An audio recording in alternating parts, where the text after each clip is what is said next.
Sa aking isipan ay maraming katanungan na gusto kong malaman na kung bakit ba ganun.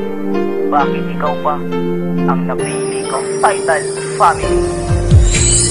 Bakit ikaw pa ang napili ko kung di rin naman pala tunay ang pag-ibig mo?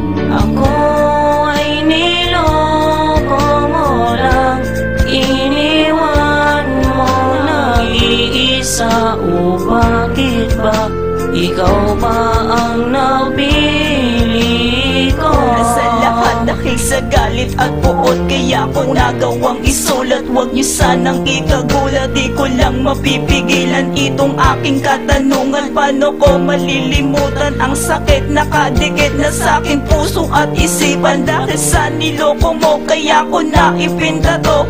Ang galit sa aking puso ay gusto kong ilabas, dahil pagmamahal sa'yo sobra-sobra at wagas. Pero nakuha mo pa rin, lokohin ang aking damdamin. Para bang ang puso ko tinapon mo nang malayo, at ngayon nabibiyak. Di ko na matitiyak na maibabalik pa to, dahil lahat sinayang mo. Sa iyong nagawa marami na ang nawala. Ang pag-ibig ko sa'yo iyong binabaliwala. Ay nako, hindi na to padadala sa'yo. Lokohin mo sarili mo, wag lang itong damdamin ko.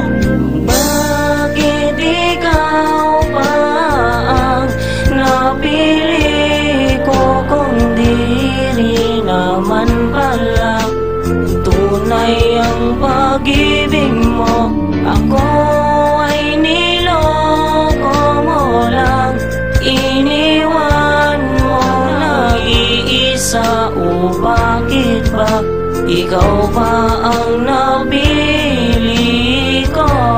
Sobrang ang sakit, parang bagyong humagupit, dahil iyong pinagpalit. Kaya ang puso kong ito ay binabalot na ng galit. Di na magawang maulit ang ating nakaraan, dahil ako'y iyong iniwan at lubos na nasaktan. Di mo man lang tinapatan ang tunay kong pagmamahal. Lahat ay aking sinugal, akala ko ay magtagal. Niloko mo, iniwan mo, pinaglaruan ako.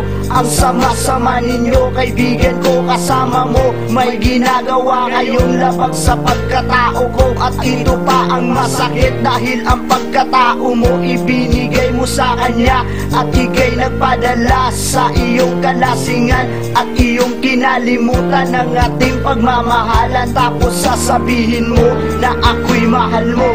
Ang kapal ng puso mo, di mo man lang nirespeto ang isang katulad ko. Bakit ikaw pa ang napili ko kung di rin naman pala tunay ang pag-ibig mo?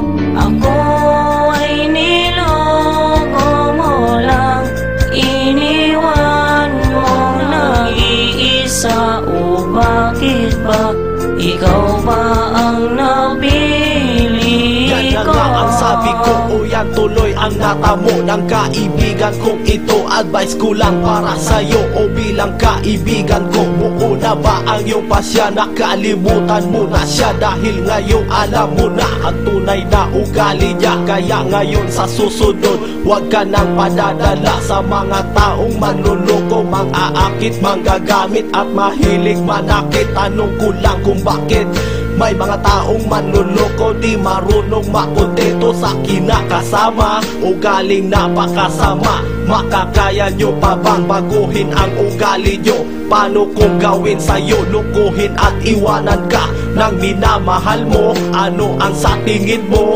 Okay lang sa'yo, kaya't hanggat maaga pa mag-isip-isip ka na. Nasa iyo ang desisyon kung maging tapat ka sa iyong karelasyon. Bakit ikaw pa ang napili ko kung di rin naman pala tunay ang pag-ibig mo? Ako ay niloko mo lang, iniwan mo na iisa. O bakit ba ikaw pa